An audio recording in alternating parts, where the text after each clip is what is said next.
Good morning everyone, welcome back to my channel. আশা করছি তোমরা সবাই ভালো আছো আর আমরাও ভালো আছি। আজ আবার তোমাদের সামনে চলে এসেছি নতুন আরেকটা ব্লগ নিয়ে। আই হোপ তোমাদের ভালো লাগবে। আর এখন ঘড়িতে বাজে সকাল 8টা। এখন থেকে তোমাদেরকে সাথে নিয়ে আমি আমার আজকের ব্লগটা এখান থেকে স্টার্ট করছি। মোটামুটি প্রায় বেশ কয়েকদিন বাদে আজ আবার তোমাদের সাথে ব্লগ শেয়ার করতে চলেছি। জানি না কবে আবার আগের মতো রেগুলার বেসিসে তোমাদের সাথে ব্লগ শেয়ার করতে পারবো। আর এখানে দেখো এই যে এনাদের অতিথিদের আগমন কিন্তু সেই তখন থেকেই ঘটেছে। ঠাই এখানে বসে আছে, এক চুলো নড়েনি।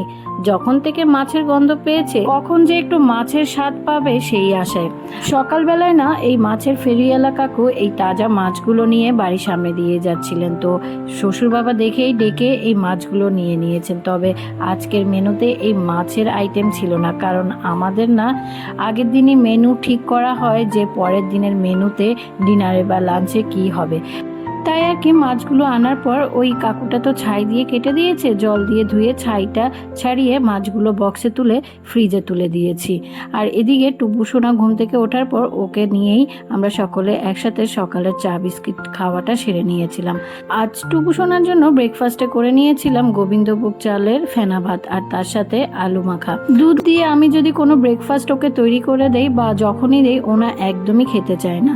আর এই ফেনা ভাতটা দিলে ও একটু আনন্দ করেই খায়। তো ওকে ব্রেকফাস্ট খাইয়ে আমরা সকলে ব্রেকফাস্টটা সেরে নিয়েছিলাম। এরপরই চলে এসেছি কিচেনে এসে প্রথমে বাসনগুলো কিছু ধুয়ে নিয়েছি আর এর মধ্যে রান্নাটাও কমপ্লিট। আজ আমাদের মেনুতে ছিল আম দিয়ে টক ডাল, আলু পটলের তরকারি, রুই মাছের ঝাল আর ছিল গাটি কচুর তরকারি। আর টুবুর জন্য আলু পেঁপে দিয়ে মুসুর ডাল করেছি আর ওই আলু কেটে রেখেছি, ওকে খাওয়ানোর আগে আলু ভাজা করে দেব। রান্নার পর রান্নাঘর ক্লিন করে চলে এসেছি ওপরে। আর ওদিকে ঘুম থেকে ওঠার পর অনেক সময় আমাদের সাথে খেলাধুলো করে কাটিয়েছিল। ওকে ব্রেকফাস্ট খাইয়ে কিছুক্ষণ খেলাধুলোর জন্য ছেড়ে দিয়েছিলাম। ও খেলাধুলো করে আবারও ঘুমিয়ে পড়েছে। সেই সুযোগে অনেকগুলো কাজ সেরে আমি চলে এসেছি ওপরে বেডরুম ক্লিন করতে। আসলে সকালবেলা তো ওকে নিয়ে নিচে নেমে যাই, ওই নিচে কাজে এঙ্গেজ হয়ে যায়, ওপরে আর আসা হয় না। তাই আসলে কি জানো তো, বাচ্চা নিয়ে যে কোনো কাজ করতে গেলে না একটা কথা সবসময় মাথায় রেখে চলতে হয় যে প্রিপারেশন করে সব কিছু গুছিয়ে কাজ করতে হবে, প্ল্যান করে কাজ করতে হবে। তা না হলে না বাচ্চা নিয়ে কোনো কাজই ভালোভাবে করা যাবে না বা এগোনো যাবে না। তাই আমার মনে হয় যে কোনো কাজ শুরু করার আগে কাজের প্ল্যান করে নেওয়াটা ভীষণ জরুরি। বর্ষাকালটা তো পাকাপাকিভাবে শুরুই হয়ে গেছে। সকালবেলা কি রোদ ছিল, বলতে বলতে এর মধ্যে আবার ঝপঝপিয়ে বৃষ্টি নেমে পড়েছে। তাই আর কি ওপরের বারান্দায় দাঁড়িয়ে কিছুক্ষণের জন্য বৃষ্টিটা বেশ এনজয় করছিলাম।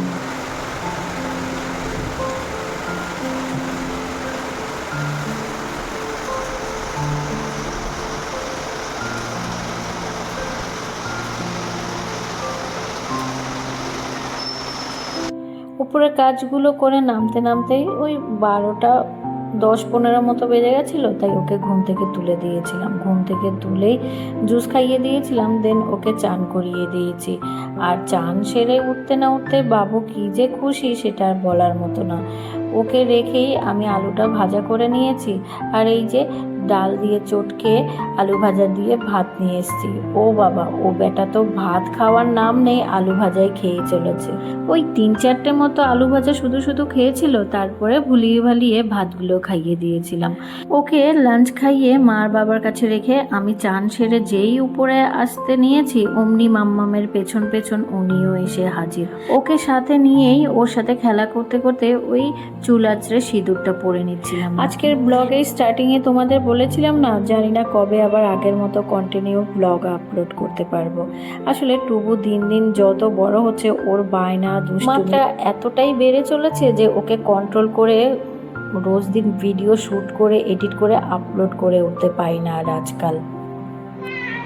মা, তুমি কি করে মাকে চিনতে পেরেছো? এটা কে? এটা কে? মামাম। কে বাবা? বি মামাম টিপ পড়েছি। মামাম টিপ পড়েছি। ও তুমি পড়বে? ঠিক আছে। কয়েকদিন ধরেই ফলো করছি টুবুর স্পিচ ডেভেলপমেন্টটা ভালোই গ্রো করছে ইদানিং। আচ্ছা, তোমার নাম কোনটা? এটা কে? এটা কে? এটা কে? নাম নাম আচ্ছা নাম এটাকে ওই যে নাম নাম।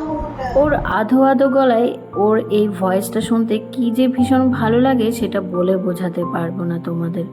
বন্ধুরা এখন আবার তোমাদের সাথে দেখা হচ্ছে সেই বিকেলবেলা। এখন ঘড়িতে সময় বিকেল 5টা। আমরা লাঞ্চ খাওয়ার পর টুপুকে নিয়ে ওপরে গেছিলাম, ঘুম পাড়িয়ে দিয়েছি। সকাল থেকেই মেঘলা মেঘলা ছিল, টিপ টিপ করে সারাদিন বৃষ্টি হয়েছিল, বিকেলবেলাও টিপ টিপ করে বৃষ্টি পড়ছিল। টুবু বাবুর কি যে ভীষণ বায়না জুড়েছিল সে বাইরে বেরিয়ে যাবে। টুবু বাইরে কি হচ্ছে এখন? কি হচ্ছে? বৃষ্টি এসছে। সে জামা জুতো পরে একদম রেডি। অগত্যা ছাতা মাথায় দিয়ে ওকে নিয়ে মাম্মামকে বের হতেই হলো। ওই বাড়ির আশেপাশে ছাতাটা মাথায় দিয়ে ওকে কোলে নিয়ে একটু ঘোরাফেরা করছিলাম আর কি। আজ যেহেতু টুবুকে লাঞ্চের মেনুতে কোনো রকম মাছ বা ডিম কিছুই দেয়নি, তাই আমি না আগে থেকে প্ল্যান করে রেখেছিলাম ওকে আজকে চিকেন স্যুপ খাওয়াবো। কিছুক্ষণ ঘুরিয়ে নিয়ে এসেছি বাইরে থেকে, দেন আমি চলে এসেছি কিচেনে। 4 পিস আলু কেটে নিয়েছি আর 4 পিস নিয়েছি গাজর। জলটা পরিমাণ মতো ফুটতে দিয়েছি আর ফুটন্ত জলে গাজর, আলু আর 2 পিস চিকেনের টুকরো দিয়েছি আর একটু পেঁয়াজ কুচো আর একটা রসুন একটু কুচো করে দিয়েছি স্বাদ অনুযায়ী সাদা তেল, নুন আর একটু গোলমরিচের গুঁড়ো। নেড়ে চেড়ে ঢাকা চাপা দিয়ে দিয়েছি ভালো করে সেদ্ধ হওয়ার জন্য। এদিকে একটা ডিম ভালো করে ফেটিয়ে নিচ্ছি। আসলে ডিমটা পুরোটা লাগবে না, খুব সামান্যই দেব, কারণ আমি তো খুব বেশি পরিমাণে স্যুপ করব না, তাই ডিমটা যদি বেশি দেই পরিমাণে বেশি হয়ে যাবে। আর নিয়ে নিয়েছি 1/2 চা চামচ কর্নফ্লাওয়ার, জলে গুলে নিয়েছি। এদিকে দেখো আমার গাজর আলু সব কিন্তু সুসিদ্ধ হয়ে গেছে, চিকেনটাও ভালো মতো সিদ্ধ হয়ে গেছে। একটা চা চামচের সাহায্যে আমি ম্যাশ করে নিচ্ছি আর কাঁটা চামচের সাহায্যে চিকেনগুলোকে ছাড়িয়ে নিচ্ছি। হ্যাঁ, আরেকটা কথা, তোমাদের বাচ্চারা যদি চিকেনটা ভাবো যে চিবোতে পারবে না, স্যুপের যে জলটা আছে না একটু ঠান্ডা করে চিকেনটা মিক্সিতে দিয়ে একটু ব্লেন্ড করে নিতে পারো, তাহলে না বাচ্চার খেতে সুবিধা হবে। তো সব কিছু ম্যাশ করে আমি ফুটন্ত জলে দিয়ে দিয়েছি আর ওই ডিমটাও দিয়ে দিচ্ছি কর্নফ্লাওয়ার। ভালো করে নেড়ে চেড়ে সব মিশিয়ে। চিকেন স্যুপের এই প্রিপারেশনটা কিন্তু 6 মাস পর থেকেই বেবিদের দেওয়া যায়। কে খাবে? বাবা বাবা বাবা, দারুণ টেস্টি। বসে বসে বসে। এই চিকেন স্যুপটা পেয়ে যে টুবুবাবু কতটা খুশি হয়েছে সেটা তোমরা অলরেডি দেখে বুঝতেই পেরেছো। আসলে ও না ভীষণ এক্সাইটেড হয়ে পড়েছে, সে নিজের হাতেই, তাই আর কি মাম্মামকে বাধ্য হয়ে ছেড়ে দিতেই হলো তার হাতে। স্যুপ খেতে খেতেই যেই দরজার শব্দ শুনেছে অমনি দৌড়ে বাপির কাছে চলে গেছে। যখনই বাপির গলা পাবে দৌড়ে চলে যাবে। সারাদিন তো আসলে পায় না বাবাকে, তাই আর কি সন্ধেবেলাটার জন্য অপেক্ষা করে থাকে রোজ। এসে আবার বাবার কাছে বিচার দিচ্ছে। এই যে মেঝেটা দেখতে পেয়েছো তো, সেই মেঝেতে মাথায় চোট পেয়েছে, তাই ওই বিচারটাই দিতে গেছিল দৌড়ে বাপির কাছে। আমার মনে হয় এই পৃথিবীতে না সব থেকে মধুর সম্পর্ক হলো মা বাবার সাথে সন্তানের সম্পর্ক, যে সম্পর্কের মধ্যে কোনো স্বার্থ থাকে না, নিঃস্বার্থ সম্পর্ক, নিঃস্বার্থ ভালোবাসা। আর এর মধ্যে হাজবেন্ড চেঞ্জ করে চলে এসছে। ওই চানাচুর দিয়ে মুড়ি মেখে নিয়েছিলাম আর সকলে টুবুসোনাকে মধ্যমণি করে রেখে আমরা সন্ধ্যের টিফিন এনজয় করছিলাম। দেখবে আমাদের সম্পর্কগুলোর মধ্যে না কখনো না কখনো স্বার্থ চলে আসে, তবে মা বাবার সাথে সন্তানের সম্পর্কে থাকে আজীবন নিঃস্বার্থ ভালোবাসা। তো বন্ধুরা, আমার আজকের ভিডিওটা এ পর্যন্তই। আবার আরেকটা ভিডিও নিয়ে চলে আসবো অন্য কোনো দিন। ততক্ষণ তোমরা সবাই ভালো থাকবে, সুস্থ থাকবে। আর আমার আজকের ভিডিওটা যদি তোমাদের একটুও ভালো লাগে তাহলে প্লিজ আমার চ্যানেলটা সাবস্ক্রাইব করে আমার পাশে বন্ধু হয়ে থাকতে